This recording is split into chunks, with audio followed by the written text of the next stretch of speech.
Hello lovebirds, TonyaTko here, and I am feeling particularly beautiful today. So I just wanted to show you guys my cute outfit. Ah. Goodness, I am feeling amazing. You know, today we're going to be talking about self-love, and self-love happens to be one of my favorite topics. And you know what? Let's rewind just a little bit. Let's rewind. You know, I'm not going to go on any segues. I'm not going to talk about my crystal. I'm not going to talk about anything. I'm going to go right into today's video about self-love. You know, self-love happens to be, oh, can I call it my forte? You know, the purpose of today's video is because, you know, I make a lot of videos about loving yourself and also each other. And for some reason, we've been talking about the periphery. We talk about weight loss, we talk about relationships, we talk about how to deal with the family dynamic. We talk about a lot of things on the periphery of what self-love is. And I also did a video, 5 ways to love yourself, over and over and over again. And we talked about the different things that what self-love is. Well, we talked about what self-love looks like and how to implement self-love into your life. But I wanted to take a step further back than that. Let's do it. Let's go. Let's go. You guys ready? Okay.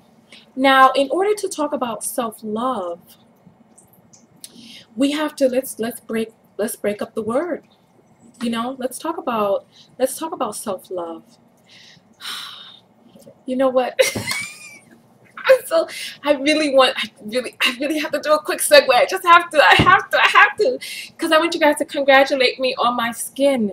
Remember a few months ago, I was like, I have to start complexion polishing my body as well, because my face was so much more shiny than my body, just more taut. And so I started polishing my décolletage area, my neck and everything. So it's looking so smooth and flawless. And you know what? TKO Skin will be open in July, open back up again in July. But I'm doing a seminar at the end of June, and so all of my efforts are being focused on, you know, the seminar, promoting the TonyaTko show and stuff like that. So and also making videos. So I want to get into today's topic. Now that I got that out of the way, I feel so much better, because it is looking good, isn't it? Flawless. And that's like that all over. It is. You guys know that because I'm naked on the website. Maybe I shouldn't have said that. I don't want people rushing over, but I am. I'm not ashamed, and you shouldn't be either. And this, we're going to get into today's topic about self-love. Let's talk about love, baby. But before we talk about love, let's talk about the self. What is self-love? I guess in order to talk about self-love, we'd have to first talk about what is the self. And then we'd have to talk about what is love. You know, the reason why I bring this up, I'm going to be very honest with you, because when I went to book the place where we're having the seminar at in New York, you know, they were doing the booking. I had to have a manager book it because of the time and everything, because we're doing 12 hours. So anyway, so he was like, well, what is the name of your seminar? And I told him that it's the Self-Love Summit. And he was like, oh, wait a minute. I will cancel this right now. We can't have any X-rated this, that, and the other here. And I was like, what's wrong with you, man? I'm like, don't you know what self-love is? I was so confused for a moment. I was like, X-rated? Oh, so then it made me wonder, do people know what self-love is? Is self-love masturbation? I guess in a way it is. Oh, please forgive me. I don't know what's wrong when we went to a silly segue. Okay. Is self-love masturbation? Is self-love egocentrism? You know, because there are some people who are afraid to express self-love because they're afraid that it would be too egocentric, that would be actually a negative thing. So I decided, hey, let's talk about self-love. And before we started talking about self-love, I went and got all of these definitions. Oh my goodness, pages upon pages of definitions. And so listen, if you guys ever want to know the meaning of a word, go to this website called onelook.com. On onelook.com, they have like they show a bunch of different sources where you can search for information. I promise I wouldn't go on any segues. That's a quick one though. One that's for your benefit too.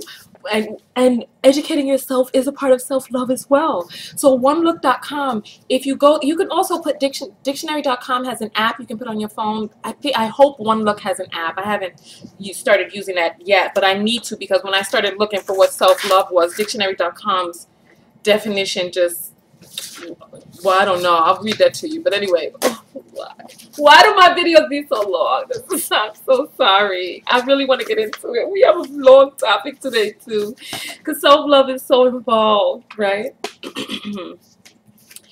But here we go.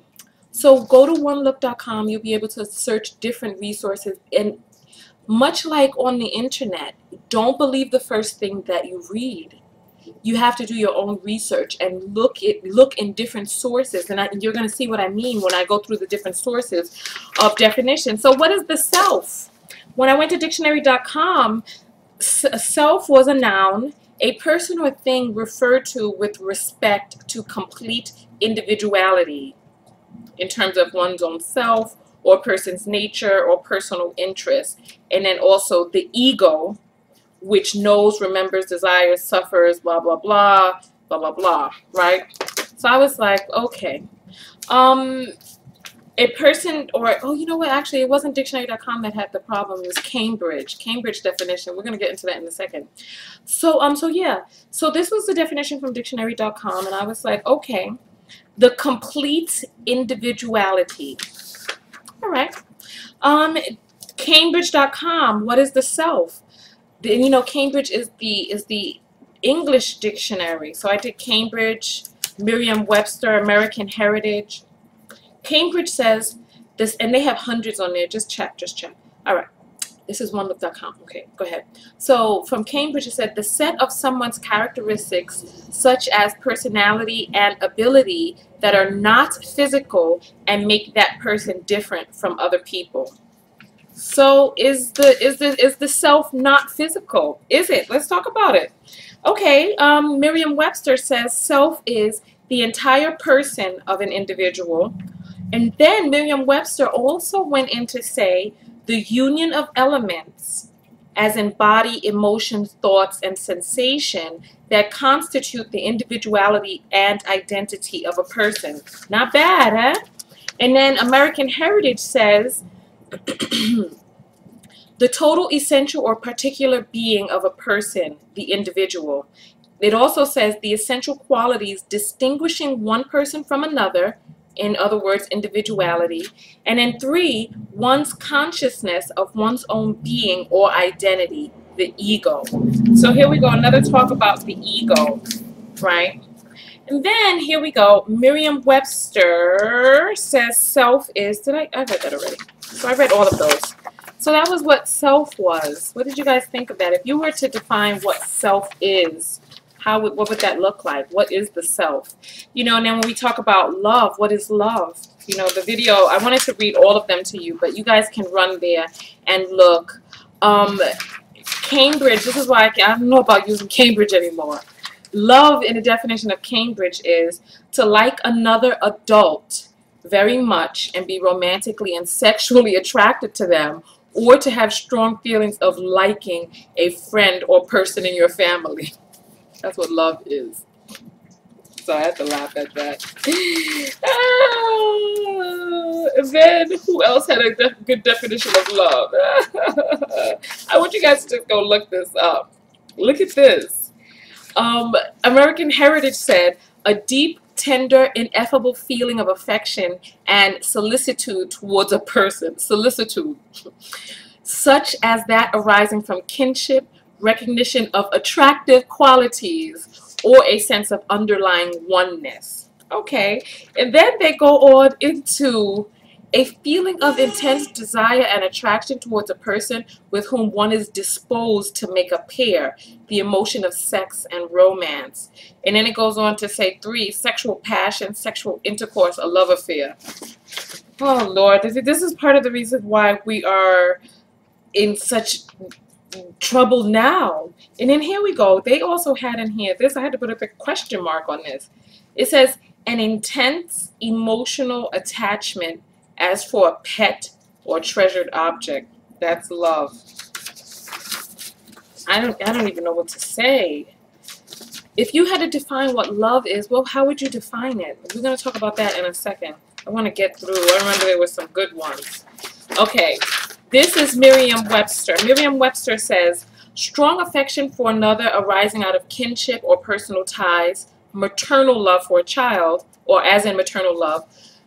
Part 2, attraction based on sexual desires, affection and its tenderness felt by lovers. And then 3, affection based on admiration, benevolence, or common interest, as in love for schoolmates. And then on number 5 on their list was a god or personification of love, which I thought was really interesting. And we're going to talk about that in just a moment. So I only did the 3 sources for the other ones. And then I decided to look up what is esteem.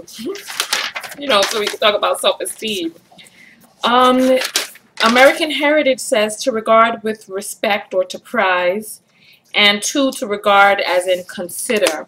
And then, oh, let's do Cambridge real quick. What is esteem? Esteem is respect for a good opinion, or with respect for or a good opinion of someone. Okay. And then Merriam-Webster, I was really surprised by Merriam-Webster because Merriam-Webster says that this is archaic, that esteem, the archaic definition is worth or value, and also the archaic definition is opinion or judgment. And then the only definition that they did have is to regard in which one is held, especially high regard, as in the esteem we feel for her. So they cut out the other ones, and I was like, okay, well, if that's archaic, then what else is there, right? And then so it goes into, so they had, did I want to look up self-esteem? So when I went to self-esteem in Merriam-Webster, it says a confidence and satisfaction in oneself, as in self-respect. And then number 2 says self-conceit. So self-esteem is synonymous with self-conceit. And then when I looked, they had like synonyms over there, and it was like pridefulness, ego, all of these other things. And you know what? It's no wonder. It's no wonder. You know what? I remember years ago I was watching this comedian. I don't remember if it was Cat. I think it was Cat Williams. I don't appreciate his style of comedy. It's not my taste. And he was, and this one particular, but you know, people used to forward me stuff all the time, and before I really knew that he wasn't my taste, I watched a few of his videos. And in this video, he was talking about self-esteem, and he was pretty much like, how you not going to have self-esteem? That's esteem of your mother effing self. And he was going off into this vulgarness, and he was just going on and going off on people who don't have self-esteem. And he's like, how can you not have esteem? And that's yourself. You live in that body and this and the other. And he was basically, you know, downing women who have low self-esteem. And he was just going off. And it was just, if you didn't have low self-esteem before the video, you would have after. Not just joking, but I just was like, So that stuck in my mind because, you know, we do live in these bodies. But what is the self? What is the self? You know, and it's pretty hard. I think it's going to be pretty hard to figure out how to have self-esteem when you don't even know who you are. And then begs the question, are we a who or are we a what? You know, so it's like if you don't know what it is that you are, what it is that you represent, you know, there are a lot of things that we do and we may not know why we do them. Why do we capitalize the I when we're referring to ourselves in the pronoun form of I? Why do we capitalize that? Did it ever dawn on you why we capitalize the I? You know, so it's like, if you don't know who it is or what it is that you are, you know, there are people who say that we are, you know, humans who have spiritual experiences. And then there are others who say that we are spirits having a human experience. I remember I read this foreword on Facebook the other day. And the foreword said something like, it was like, it said something like, I don't have a soul. I am a soul who has a body, or something like that. Something along those lines. Like, I'm not a body who has a soul, I'm a soul who has a body. Something along those lines. But it's like when we start talking about the self, we have to realize who it is that we are and what it is that we represent. You know, how did we get here? Why are we here? And, you know, it's like we come into this life with amnesia. You know, it's like we burst into this world, and we have our mission set and implanted in our minds, but we come into this world, into these tiny little baby bodies with these tiny little baby minds, and we burst out into the light for the first time. And when we see the light, it's like it washes over us, and we forget who we are and why we're here. And that's not a bad thing, because if we truly listen, if we truly knew who we were or what we were, it would be impossible to have this human existence. It would be impossible, because we would know that we are spirits in human form. We wouldn't even bother talking. We just communicate telepathically, move things. We would just, if we knew what we were, we would return to source. We would all connect and just join back together and become that one universal love. Oh, we're going to talk about it. Oh, we're going to talk about it here. So here we go. So we wouldn't be able to get the human experience if we were fully conscious and fully awake of what it was that we were and what we were doing here on earth. We would just join back together. We would. You know, but it's like we come into this world, and we come in as children, and we then begin to believe what it is that we see. We believe that when we see something solid, that it is solid. Everything is energy. Everything. Your energy, I'm energy, this wood below me is energy. There are just some forms of energy that are moving slower than other forms of energy, but even the wood is moving. And anybody who's ever seen metal rust knows that the metal is moving too. All you scientists and science people who took science classes, you know that. Everything is moving. Everything is constantly changing. Nothing stays the same. So, you know, we come here and we start believing what it is that we see, and we start believing that our imagination is just our imagination. You know, when we're children, they're like, oh, that's not real, that's make-believe.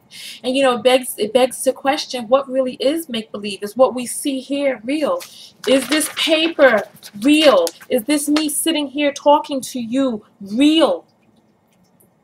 Is our imagination fake? Is the place that you can go to in your mind? Because I've spent some time meditating recently. I just started embarking upon some different things, boys and girls. Listen to this.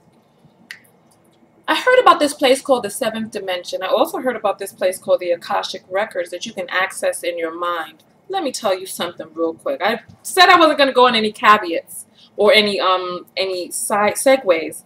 But let me tell you, I went to this place called the seventh dimension.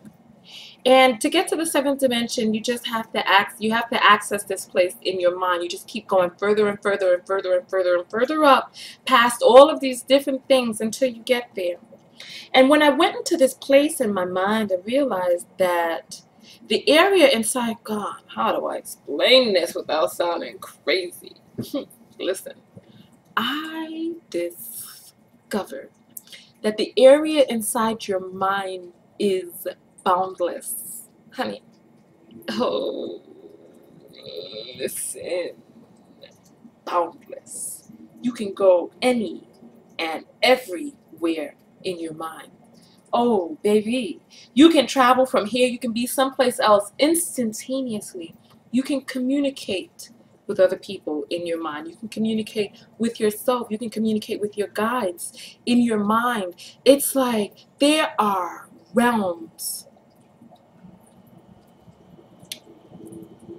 So, oh, how do I explain this? There is no limit to where and what it is that you can do once you enter into that space inside your mind.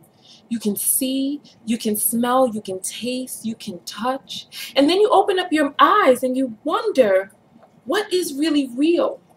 Is this place that I am at here, is this the place with the limitations that says if I jump, there's a force, an invisible force that pulls me back down, force you can't see, that pulls you back down to the ground and holds you there? Is that real? Or is the place that you enter into your mind where you can fly and soar and sift and communicate, is that real? What is real? You know, when you honey, you know what?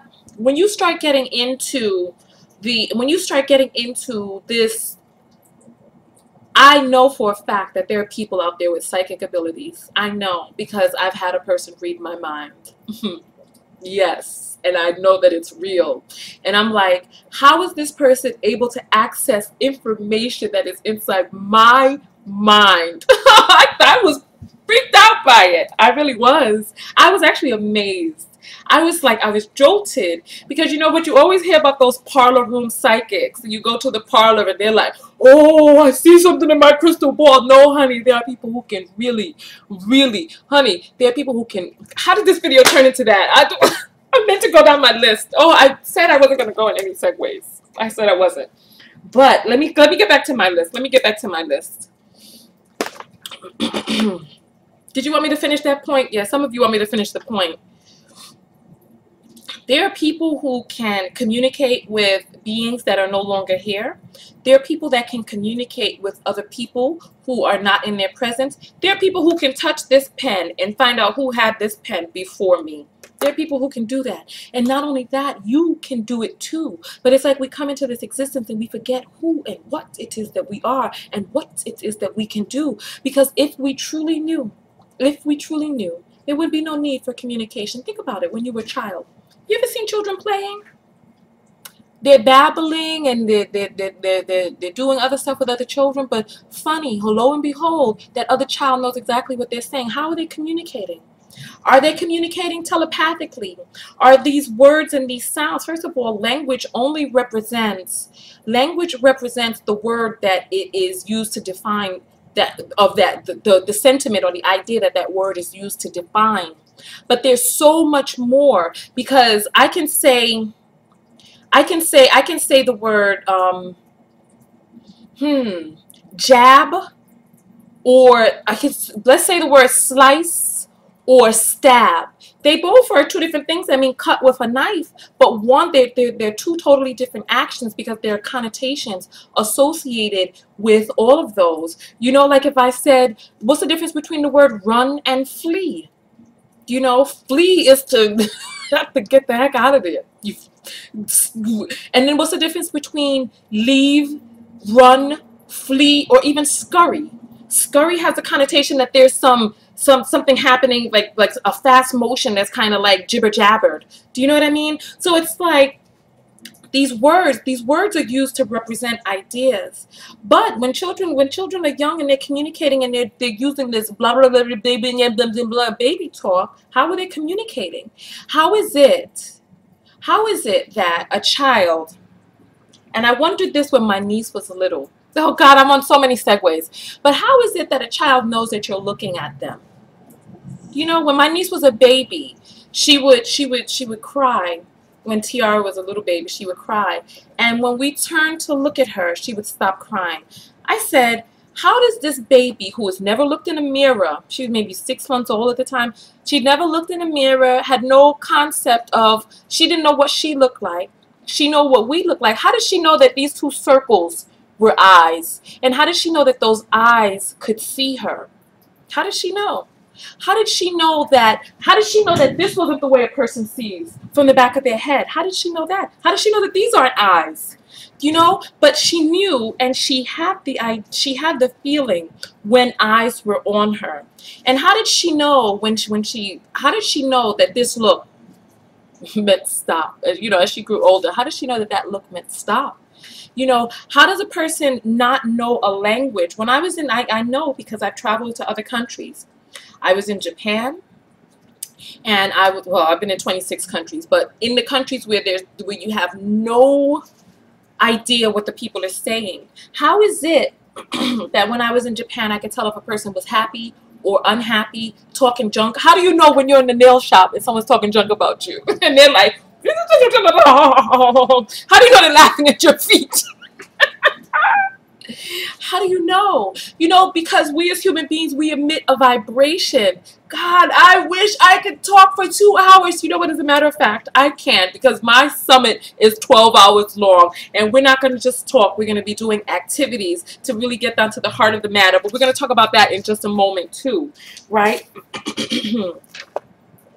But I don't want to stay on my segue, because I want to get through the list, because I have another 2 pages of stuff to talk about. But you know what? I'll put the link below for my summit. Come out to the summit. We're going to talk about this and so much more. Because when you talk about who you are as a being, oh honey, let me tell you something. What are you? We read some of the definitions, the emotions and that doesn't change. Are we, is the self the physical? Is this me? This that you see? Is this real? Is this me? So how is it that over the course of 365 days, every single cell of my body will have regenerated? I believe the skin cells do it every 4 weeks, or every something along those lines. Every month, every 3 months, is it? Talk to me. Tell me below. I should know this, especially as the owner of TKO Skin. I knew this, but I'm in the middle of this video right now. But every single cell of our body will have died and regenerated. The cells of your liver, the cells of your spleen, your kidney, your intestines, your brain cells, your bones, every single cell would have died and regenerated. So if this is who we are, then how do we still have our memories? How do we still have our personalities when every single part of us will be dead and reborn by next year? What is the constant? What is the part of you that does not change? Listen to what I'm saying. And if you need to rewind, please do. What is the part of you that does not change, no matter how many of your cells die and reborn on the outside of you? What is the part that is constant? What is the part that is you? Answer that. Anybody who has ever seen somebody who looked just like a friend of theirs knows what I'm talking about. I remember I once saw this girl on the bus. She looked just like my best friend from high school. Just like her. And I was like, Keisha, I'm so happy to see her. And it wasn't Keisha. Though she looked so similar to Keisha, it was not her.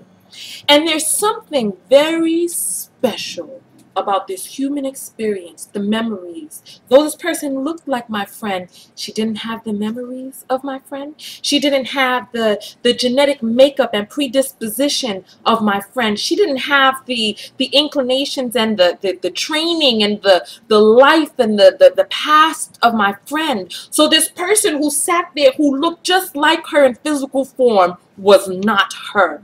But why? Who are you? And you know what? We're going to talk about that by the end of the video. We're going to get all of this out. But who are you? And what is it about you? So it's like, how do you have esteem of yourself when you don't know who you are? When you've forgotten why you've come here? When you've entered into this physical plane with a baby's mind and you don't know who you are? How do you have esteem when you are so confused as to your purpose on this earth? How do you maintain that high level of love for yourself when you don't know who yourself is? How do you? How? When you don't know how powerful and how mighty you are. You know, I said inside my last mandate video, I said in my last mandate video that you men were kings. Oh, I'm getting chills. I said that you are kings, and would you believe, that there were men who had lived their whole lives up unto manhood who would never who had never heard that before. Never heard that they were a king, and it makes me wonder. Oh, it makes me wonder. What have you heard? Oh, baby, what have you heard? What have people been telling you?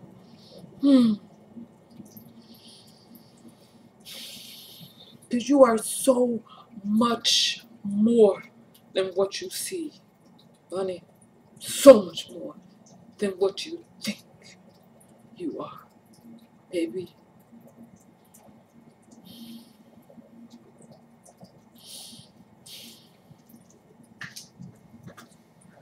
You may not know, but I know.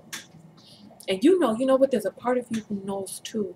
Because I could sit here and not say a word and you'll still know what it is that I'm transmitting to you, like right now.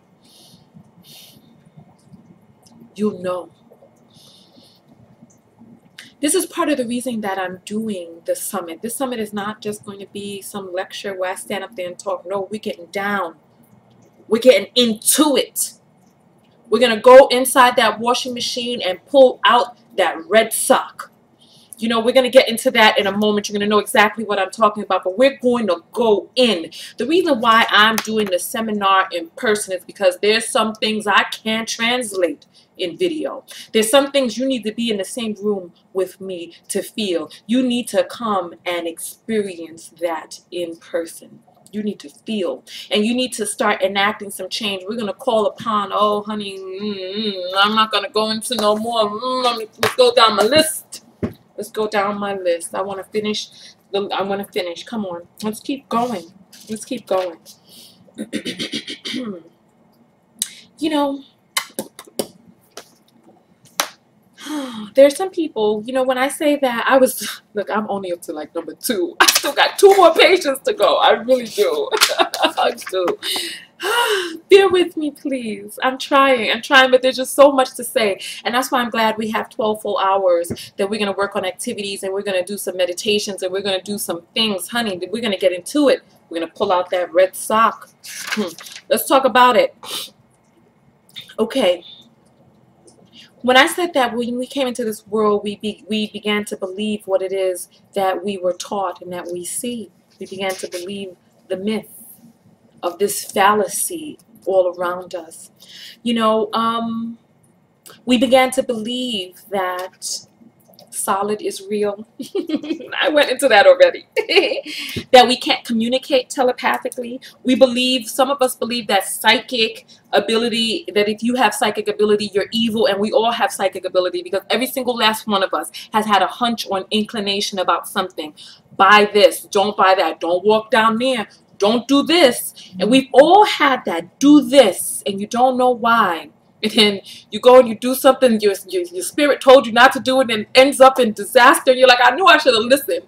We all have psychic ability. Some of us can see the future. Some of us can remember very, very fine details from the past. Some of us have dreams about things that seem like a real life. Seem like a real life, but you've never lived it. So how can it be real? Some of us know about past life regression. Oh, some of us do. Oh, honey, let's keep going down the list. I don't want to scare nobody. Actually, that's not scary. But listen, some of us know. Some of us have met people who we had an instantaneous drawing to.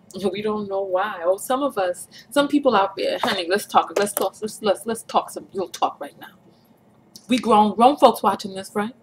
Some of us have met people, and when we meet them, something about them makes us feel like an animal. Some of us, why is that? Why is it that some people just come near you and all of a sudden, like you knew them from another life? Oh, honey. Some people, you meet them and you fall instantaneously in love. Like that love didn't begin the moment that you met them. Oh, honey, let's talk about it. Let's go into it. Up until a few months ago, I'd never heard the word twin flame.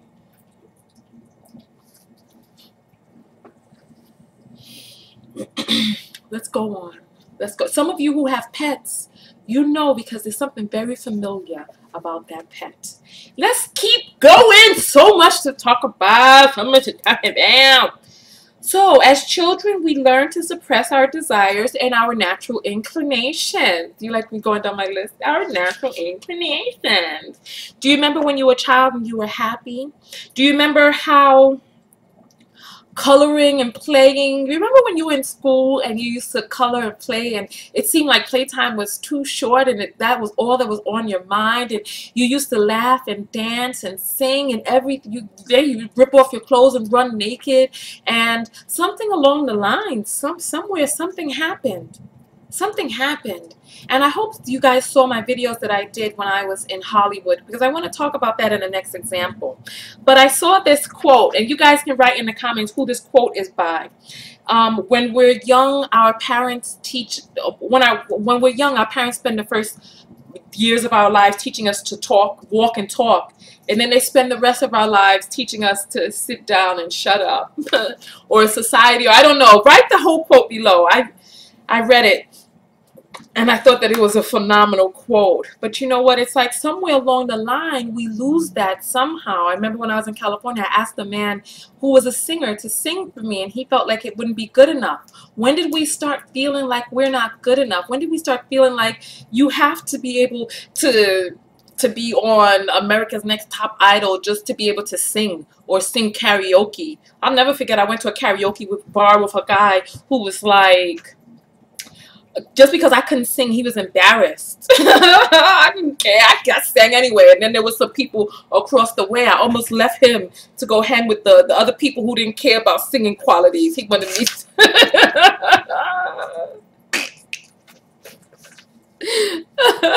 you know what I'm saying? It's like, we gotta let go of all of this pretense and this pretension.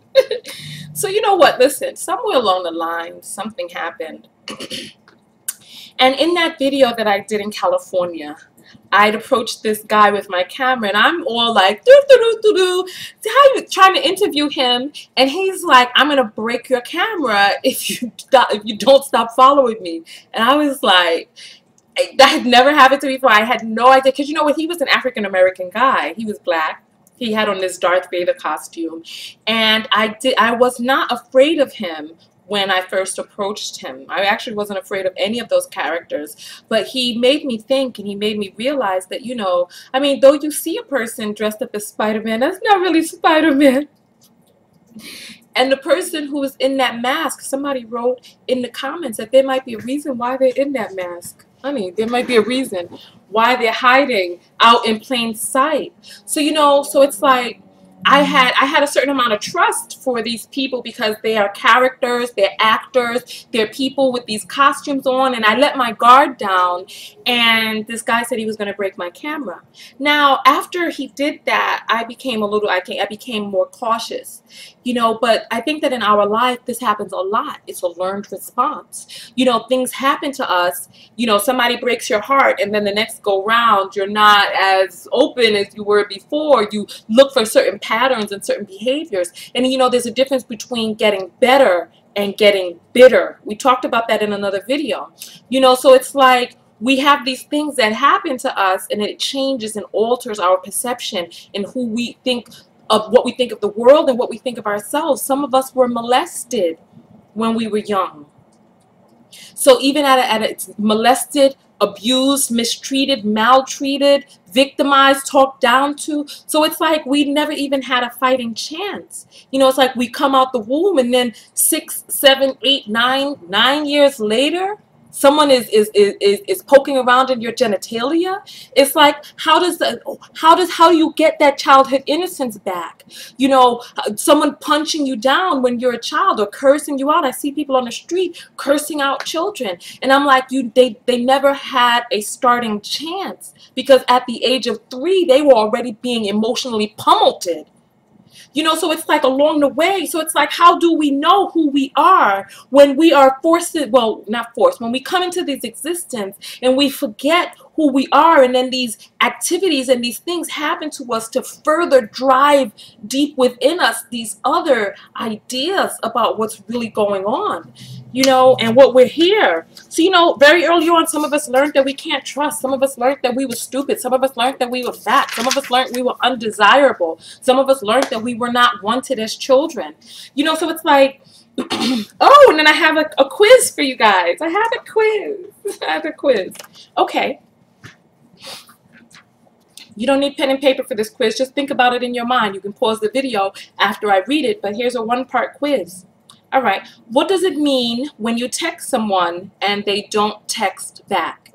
A, they're busy working. B, their phone is broken. C, they're outside of the signal range or they're traveling and roaming. D, they're ignoring you because you're not important or you're worthless or good for nothing or because they don't really like you. E, they're with someone else or cheating on you because the relationship was a lie to begin with and they're just using you. So that's A, B, C, D, or E. You could rewind that. What does it mean? You ready for the answer? What does it mean? The answer is it depends on you. It depends on what it is that you're thinking, what it is that you have in your mind, what it is that you think of yourself. What is it? Ultimately, it all boils down to you. I say this in videos all the time, that you are constantly in relationship with yourself, because there are things that transpire in a relationship that you hone in on and you pick up on and you focus in on because there's something going on inside of you. So what's the answer to that question? It depends on you, because your perception equals reality. But not only that, your conditioning creates your perception. So what is it? The very first time you text somebody and they didn't text you back, you probably, when you were young, remember when you were young and you first fell in love, everything was wide open. Everything, oh, this is a good match for me. We're going to the movies. This is my boyfriend or my girlfriend. You know, and then something happens. This person did something or something went on that altered how it is that you feel about relationships. That kind of created a XYZ kind of, deductive reasoning. Oh, if X is X, then Y equals Y, and then that means Z. You know, so if this person doesn't answer my text, they're probably cheating on me. If this person doesn't answer my text, they're ignoring me because I'm worthless, and because this is stuff that you've conditioned, that becomes ingrained in your cells and in your DNA, and it just becomes a part of your present makeup. That becomes a part of your reality right there. But in all actuality, who knows what it means? Nobody knows. This person could be run over by a car somewhere. They're not answering your text and you're like, F you, and this person is in the hospital. Or this person is in a meeting, or this person's phone is broken, or this person, sometimes these people's phone be disconnected. Their phone is disconnected and they really got your text because they're having financial issues. You cursing them out and they can't pay their bills. You know, so let's go on. So when we talked about perception, were you taught positive self-images as a child, or did you have to learn on your own? Are your offenders, the people who offended you or perpetrated against you, are they still out there and you have animosity towards them? What if the person who perpetrated against you was yourself? What if you made a mistake that really, really hurt you? Are you still harboring negative feeling about that? Have you forgiven other people or yourself? You know, what little things are there stuck on the inside of you? You know, the difference between the self-love summit that I'm doing and just a seminar is you're not coming there just to get some information. I could give you information in video. I can. You know, I pull out my board and I ask you guys to write things out and figure some things out. Some people will, and some people won't. Come to the seminar. We're going to do some activities, some meditations. We're going to get inside and we're going to find that mold. When I talked about the red sock, you know, if you if you're doing laundry, you're washing these white clothes, right? And there's a red sock in your pocket. And you wash the clothes and the clothes come out pink, right? And you're like, what is going on here? So you throw it back in the washing machine, and so you throw some Clorox in there. But the Clorox only leaches more of the red out of that red sock. You know, and then it interwoves itself through the fibers, and you open it and it's pink. It's still pink, and you can't understand why you keep doing these same patterns over and over, why you keep doing the same thing over and over, why do you keep falling for the same type of guy, why do you constantly cheat on your quote-unquote diet? Why is it that you even need a diet? Why are you constantly overeating? Why are you constantly doing self-destructive things? Why are you constantly broke? Why do you constantly not have money? Why do you find yourself in the same situation over and over again? It's because you can't just keep throwing the laundry back into the machine without pulling piece by piece, going in part by part. And that's what we're going to do over these 12 hours. Go in part by part by part and find that red sock. Find it and take it out. Find it and pull it out. Pull it out. Pull it out and let it go.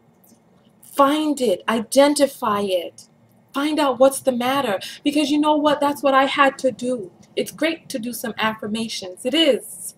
It is. But when I think about what it is that I had to do, what I really had to do as a human being to boost my self-esteem, let me tell you, I wrote down some things. Listen. I was 160 pounds when I was 12 to 14 years old. I remember because I weighed myself and I was like, whoa, I couldn't believe I was 160 pounds. Right now, I'm 192 pounds. You know, I mean, so granted, you know, I mean, look, I'm 192 pounds. You still see some collarbones and, you know, I'm not the fattest person in the world. I don't even look like I'm 8 pounds away from 200, you know, but so granted, I was, you know, I don't want to say big boned, but I carried my weight well. But I was 160 pounds and I was a child and I didn't know what to make of that. But the fact that I was 160 pounds when everybody else was like 100 pounds. I mean, there's some adults that's 100 pounds. And, you know, and I stayed 160 pounds until I was about 20. I would say up until my surgery in 2007, I was 160 pounds. And after that, I don't know what happened. I got these D-cup breasts that I just went up 30 pounds that I've been working on getting off. But what I'm saying is, you know, 160 pounds on a 12-year-old is a lot different than 160 pounds or, yeah, even 160 pounds on a 32-year-old. It is. I didn't have my womanly body and I was chubby. I was chubby. So when I tell you guys I've been overweight all my life, I have. I was chubby. But I look back at those pictures and I was cute. I was cute. I had the chubby cheeks. So anyway, but at the time, you know, everybody else was thin and slender. And I was 160 pounds wearing a size 9 shoe. It was horrible. It was horrible. You know, so I went from being 160 pounds even to 192 pounds as I am now, and I still have, you know, and I mean, I'm not going to say I still have because there was a time where I was really down on myself. Let's go on, right? My father used to tell these stories. He used to think it was funny. He used to tell these stories about biggies and lilies. And I don't know if these are real fables or folklore. I don't. But I had a little sister. Well, I have a little sister. My sister was a little girl at the time. And he used to call her lilies. And he used to call me biggies. And he used to tell these stories.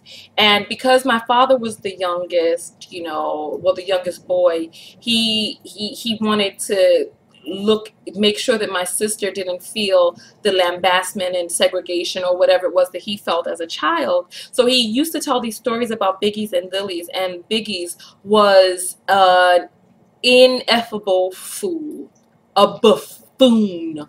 Biggies was an idiot who was cruel and mean and did all these things, and everything Biggies tried to do turned out wrong. Biggies was a damn dummy and a malicious and egotistical and just idiotic fool. He used to tell these stories, and I was a little girl. I was a little girl, you know, and so he used to, but you know, I was 6 years older than my sister, so we're talking about the difference between a 4-year-old and a 10-year-old, you know, so I'm 10, 11, 12. He told these stories up until I went into high school, and I'm like, and you know, I came back to my father a few years ago, and I was like, you know what? those stories were not healthy. It's not. I'm like, I understand you trying to look out for the youngest, but what do you, I mean, I was a child. And, and I told him that those stories, that it could have been very devastating. And it's like when you're a child, you believe what it is that you hear. And he used to tell these stories, and he used to call me. He called me Biggies. He called me Biggies.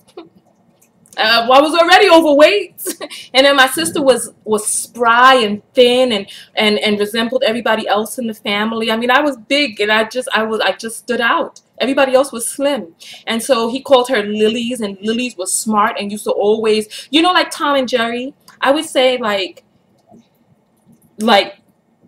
I don't know which one is Tom or Jerry. Which one is which? Is Tom the mouse? I don't know which is which.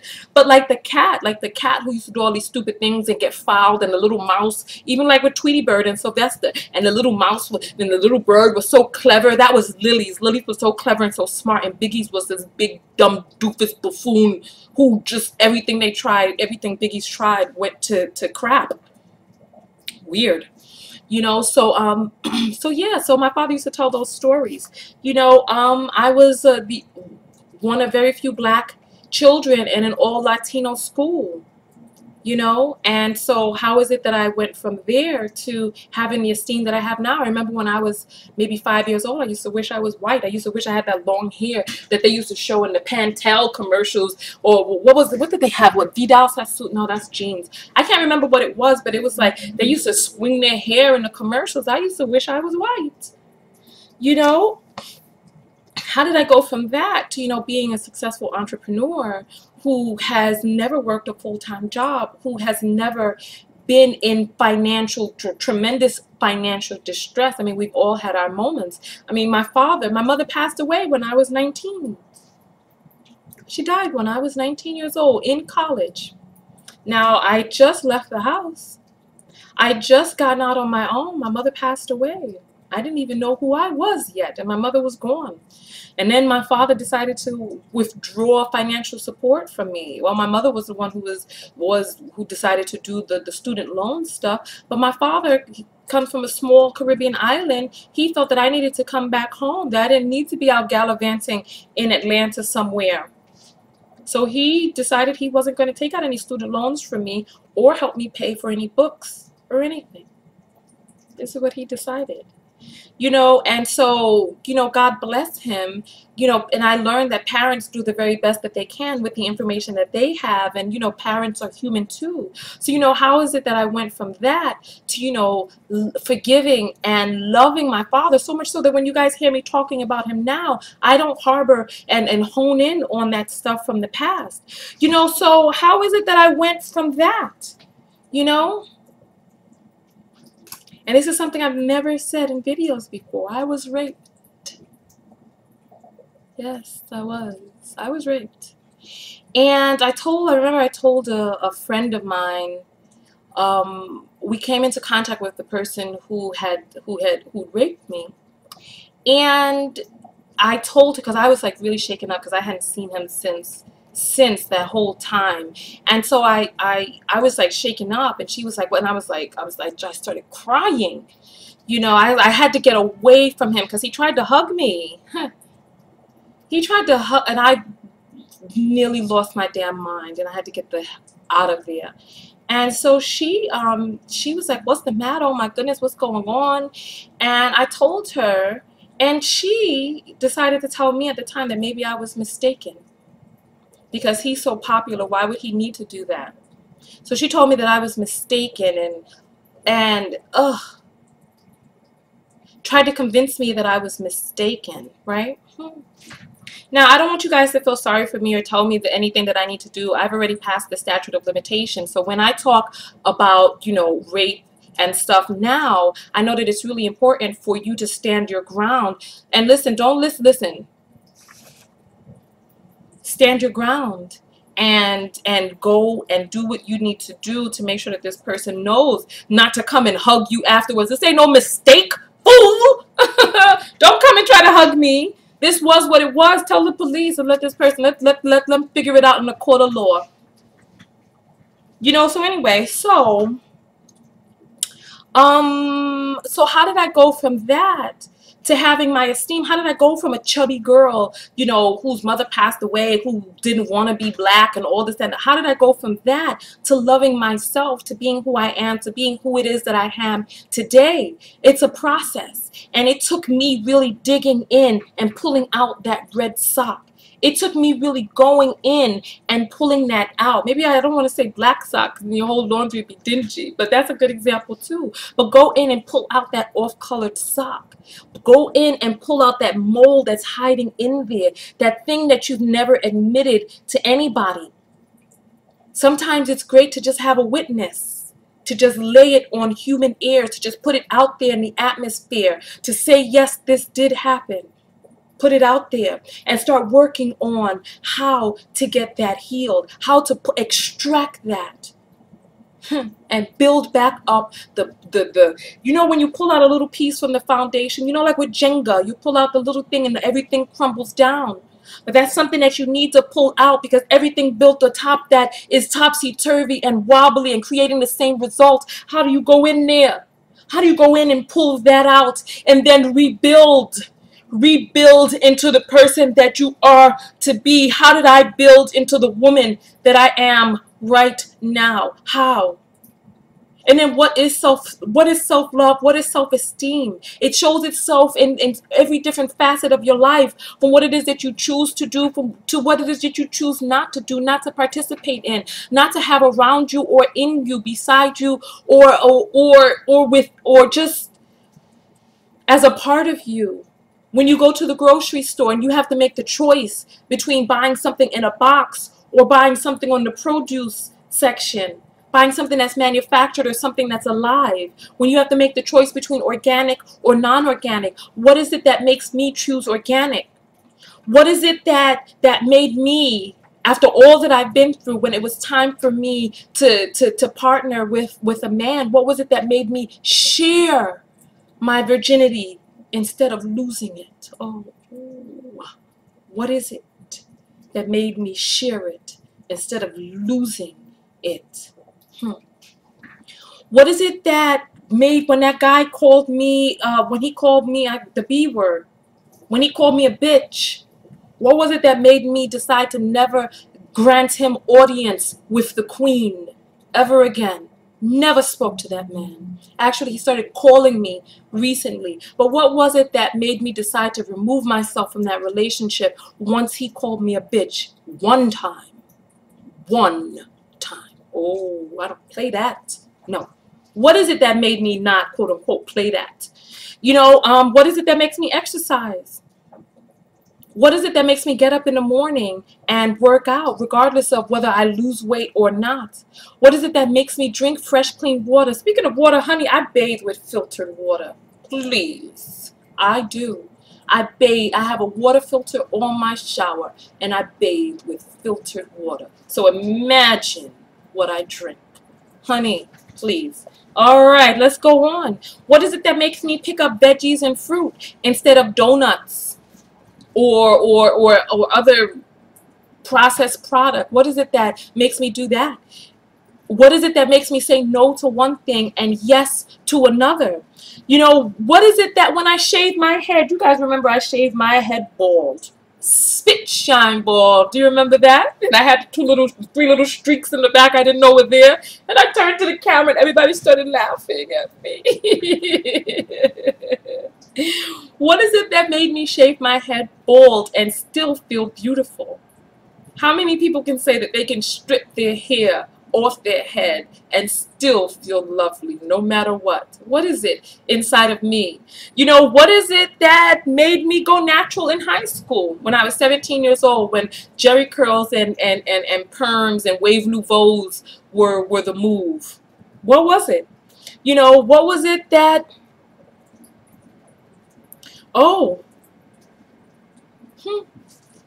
What is it that makes me buy high quality shoes instead of cheap shoes that are going to give me bunions, corns, or spine misalignment? Is that dramatic? No, what is it that makes me invest in my shoes? What is it that makes me invest in where I live so that I'm in comfortable surroundings, so that I'm eating fine, high quality foods that are made in rich soils? What is it about the way that I feel about myself that makes me do these things? What is it? You know, it's a level of esteem. What is it that makes me feel that I am not broke. I'm not, and I do not struggle financially. You know, why not? I mean, we all can if we want to. You know, there's some people who have negative associations with money. So that they're like, money is evil, and so they don't have any, and then they feel contented in that. You know, I got into a very long conversation with a subscriber of mine who was telling me that I should not be charging for the seminar. She actually wrote me yesterday, and we talked very in-depthly, you know, in email. And I went on, and I was like, "You want to see me in rags? Would that make you feel better?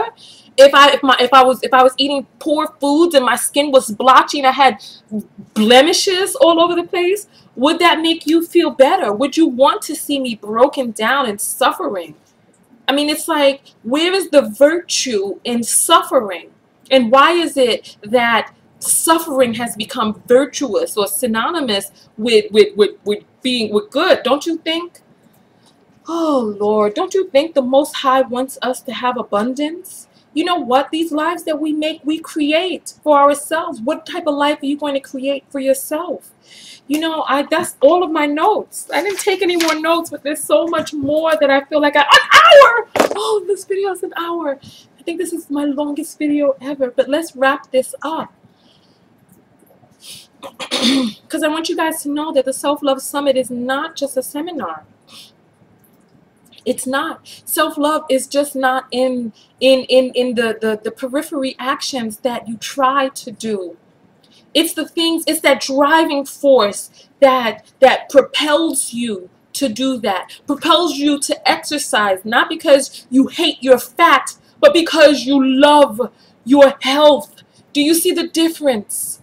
Because you reward yourself. I remember I was fasting, and I'm doing a fast right now. And I remember I was fasting months ago. I went over to a family member's house, and they were like, "Oh, you know, you can go ahead and eat this. Nobody will know. You know, just take a little." I was like, I know that I can eat that at any time if I want to. That right there is available to me at any time. I know I can have it if I truly wanted to. But what I want is health. I don't fast to punish myself. I fast to honor myself, and there's a difference. You know, and the reason why I'm doing the summit is because I want to implant what it is that I have inside of me onto other people. I want to get down. Let's get down and do the exercises together. Let's do it. Don't just make a video and you're like, "Oh, I'll get to know." Let's do it live right then and there. I want you to do what I did to weed out that red sock. And I don't want to use the word red because, you know, red is my favorite color. But weed out that dingy sock. I don't want to use dingy because there's nothing wrong with us. There's nothing wrong with the way you are. And there's nothing wrong with the way that I was, but I was self-conscious. I thought I was fat. I thought I was unworthy. I thought there was something wrong with me. I thought there were things that I deserved, bad things. I didn't think that I deserved to be happy. I didn't think that I could be happy. And after my mother died, part of me didn't even want to continue to live.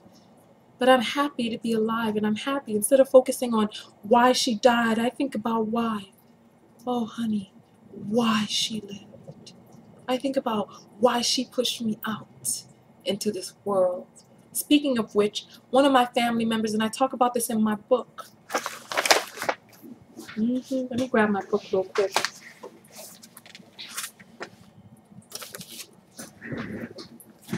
Lessons from a Motherless Child, 10 Most Crucial Secrets About Love, Sex, and Self-Esteem I Learned the Hard Way so that you don't have to.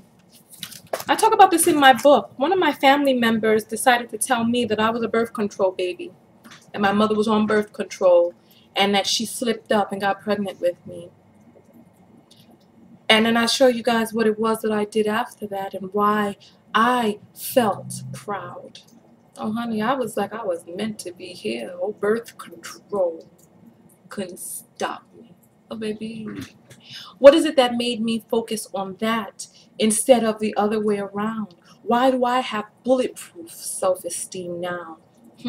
So that it doesn't matter who agrees with me or who doesn't, or what it is that you say about me. What is it about that? What is it? And I told you, and you know what it's like? I'm happy and I'm so ecstatic to be me. My little short, nappy hair. Remember when I was in school how they used to call me Mahone, call me a piece of shit, the Latino kids, because my skin was brown. They called me black piece of shit. What is it that made me go from there to knowing that I'm beautiful? Whether my nose is wide or my lips are spread or whatever. That I know that I'm beautiful. And what is it that makes me hold my head up high in front of anyone? You know, I went to a bilingual school. Y cuando era niña aprendí español porque esa fue la cosa que yo necesito hacer. Y ahora cuando yo estoy hablando, yo hablo con... ¿Cómo es ese word? Orgulloso. Sí, cuando yo necesito hablar, yo puedo hablar. And I'm able to do the things that I need to do, and I'm able to hold my back up straight. Why? Why? With all the negative things that are going on around us, why? Because I have a sense and an idea of who I am, who this self is, and what love really is. You know what? The video is over an hour. We never got into what love really is. But you know what? I'll tell you this, right? Love is all there is. Love is the returning to source. Love, oh, as long as everything leads back to love, then you are all right. But how do you know what love is? Love, oh, it feels good. You know what we talked about in some of the definitions. So what love of sex, love of family. You know, there are five different sectors of love. There's agape, eros. Tell me the other ones. Why are those the only two I remember? But there's the family love, the erotic love, the all unconditional love, which is agape love. Write them below. Write them below. You know what? I should give a prize to the person who writes out all of the different sectors of love below, who got to the end of this video. What's the prize? Well, I don't. Oh, here we go. Autograph picture of TonyaTko. You want one? All I ask is that you please be in the United States, because I did these contests before and the shipping charges overseas. Autograph picture of Tonya, ooh, TK with the bubbies poking out. Autograph picture. Write down all the different versions of love. As a matter of fact, yeah, first person, because I don't want anybody cheating. I don't want anybody cheating. So the first person, I don't want you copying somebody else's answers. First person, I'll give you an autograph picture. Be in the United States and I'll mail it to you. Okay? So yeah, so there are different sectors of love, but all love leads back to source. And I wish I could go into it more now, but the video's an hour long. I can talk for I can talk and talk and talk. But let's move on. Let's move out of the video. Let's hug one another. Why is it that when I hug you, you can feel it? You know why. Because we communicate, and we don't have to communicate physically in person. We communicate. Oh, but there's some things that we need to do, and some activities we need to do in person. I want to show you guys what it was that I did to get the level of self-esteem that I have, because I want everybody to feel as I do. Men too. Only ladies have signed up for the seminar. I need men to come out too, because we're going to do some exercises. I want to teach the ladies how to flirt. And we need some men inside the room so that the ladies can practice on you, and that you guys can practice being comfortable and confident and being able to express yourself in front of women as well, being able to communicate with a woman, share your emotions with a woman. So I need men to be inside the room as well. So listen, lovebirds, I love you guys more than you may ever know. I love you, love you.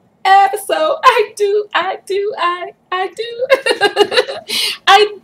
love you guys very much. So listen, let's hug. You want to hug now or later? We can hug now. Hug me. I love you guys so much. Oh my goodness. You know what? Listen.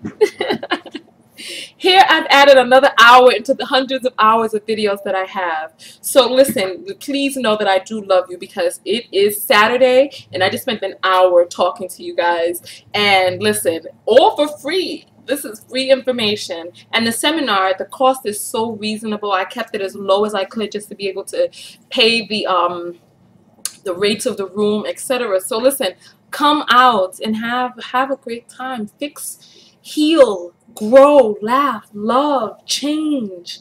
That's it. Listen, I don't want. This is not about taking notes and then when you go back outside, you same person you were before. No, this is about enacting some real change. Let's get to it. Let's get in. Let's get down and go in there. Do the work now because you deserve it. You deserve to live the rest of your life happy and in abundance, not feeling broken, impoverished, feeling no, not feeling broken down, not having people victimized and, oh, 1 hour, 10 minutes, longest video of my life. Okay, let's go. Let me give you my how to stay in contact with me. So many of you have followed me on Instagram. I'm so happy. Come over to my Instagram and my Twitter at TonyaTko. My website, which will be written down here, is TonyaTko.com. I'm on Facebook, facebook.com/TonyaTko show. And then Twitter, Instagram, Pinterest, all over the internet. Come over to my website. Oh, tickets to the event. If you want to get tickets to the event, we're still in the early bird period right now. We have another week before. Listen, the seminar is going to be June 29th, 2013 in New York City. This is I should do a whole frequently asked question video because I don't know if I'll be able to do other ones across the country. I don't know. I really don't know. But I know that I'm able to do this one. You know, I've been called to do this one, so I'm doing it. I don't know if I'll have a calling to do other ones all over the country, but please come out. If anything in this video I said resonates with you, come out. Come out. You know, come out. So listen, I love you guys very much. Now go out there and love one another. But what? Most importantly, love yourself. I love you guys very much. Now it's time to love yourself. Learn what I did. Do what I did and come on out. June 29, 2013. In New York City. It's going to be from 9 a.m. till 9 at night. I don't know if I'm doing other cities. I really don't know. Try your best. Set the intention. Say that you want to come. And then instead of saying I can't afford it, figure out how can you afford it. When you say you can't, the mind shuts down. When you say how, the mind comes up with a way. So does the universe. So listen, one more hug before I go. I love you, love you, love you. I love you guys so much. I love you. Now go out there and love one another. Most importantly, what? Love yourself. That's right, with that agape, unconditional love, baby. Yes. TonyaTko. And I am out. Peace.